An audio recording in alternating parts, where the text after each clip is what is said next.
feel out there? Felt good. Felt good. A lot better. Obviously, than going into Delaware. I think our training staff did a great job of me getting me ready to go.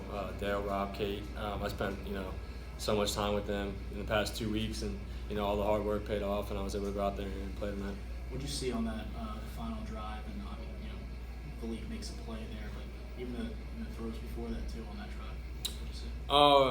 It was just time to step up. I was pretty pissed off with myself for the interceptions. I don't like turning the ball over. I take a lot of pride in not turning it over. But sometimes you got to tip your cap. The one defensive lineman dropped out. I thought I was getting zero blitz, and I had to get the ball out of my hand, and he made a good play on it. So sometimes you got to tip your cap. But that drive, I just really wanted to be on point and accurate. Instead stayed poised and didn't let the moment get too big, and just went out there and did. Before you guys go out on the field, is there kind of a rah-rah speech or anything like that, or is it just sort of business as usual type of approach? Right. As I've gotten older and stuff, the whole rah-rah speeches for me kind of got thrown out the window. I don't like being a rah-rah guy. As a quarterback, I feel like you have to be kind of level-headed and poised the whole game. Don't get high, don't get too high, don't get too low. I think that's what I did tonight, and was able to just put that drive together. Offensive line did a great job. Receivers made plays, and Malik made a guy miss and finished it off.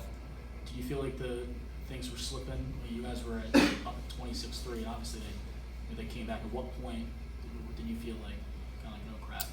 If you did. Right. I don't think there was ever an oh crap. Obviously you see the momentum swing, and the first thing you want to do is kind of stop the bleeding and try to get a drive.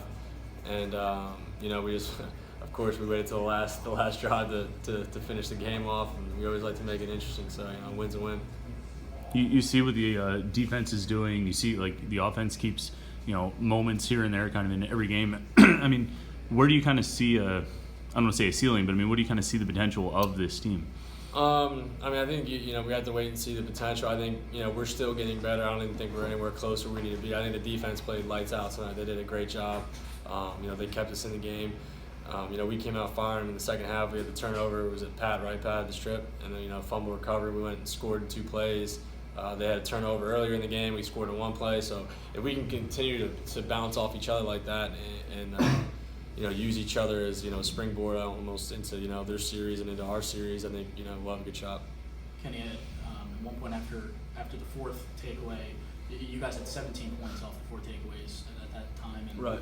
And 7 of them was Paris. Do you feel like you as an offense in those other 3 situations did enough at the time, or no? No, absolutely not. You don't want field goals. You want touchdowns. That's obviously the goal. You don't want to have. I don't want to see Kes go out there. Only time I want to see him go out there is for extra points. Obviously, we got to do a better job in that area and finishing drives and taking advantage of the short field that the defense gave us. Are you happy with 4-2? You're not happy. You want to be undefeated, but you just got to take it. At this point, you can't look in the past. You got to take it game by game. So we got a big ACC win here. Got a chance to go heal up in this bye week and get everybody fresh and ready to go. And then we have another ACC game on a Friday night. At Syracuse, so great environment to play in. So main focus right now is getting healthy and improving every day that we can. Aside from getting healthy, is there anything this bye week that you really want to work on, kind of perfecting with the offense? It's just taking the next step. I feel we're pretty comfortable with each other with timing and what we have going on. Right now it's taking the next step and being explosive and putting major points up on the board. Getting in the 40s and 50s. That's where we want to be. So until we get there, we just got to keep fighting every day. And it's a process. Coach Whip's first season, so I think we're all getting the hang of how he calls the game and how things are operating. So the main focus every day he always says is just taking the next step. How much do you love Tayseer one-on-one? Yeah, when you see it, you got to take advantage of it. We've practiced so many times. Those throws, I could throw those blindfold. I feel like I have a great relationship with him. He's a hard worker and he's really dedicated. So when you have a guy like that, it's really easy to do. What was that locker room like when you guys came? It's an unbelievable feeling, man. It's been like that all season with the wins we've had. We come down to the wire and there's no better feeling than walking off that field, exhausted, and you have a win. There's no better feeling. Kenny, thank you.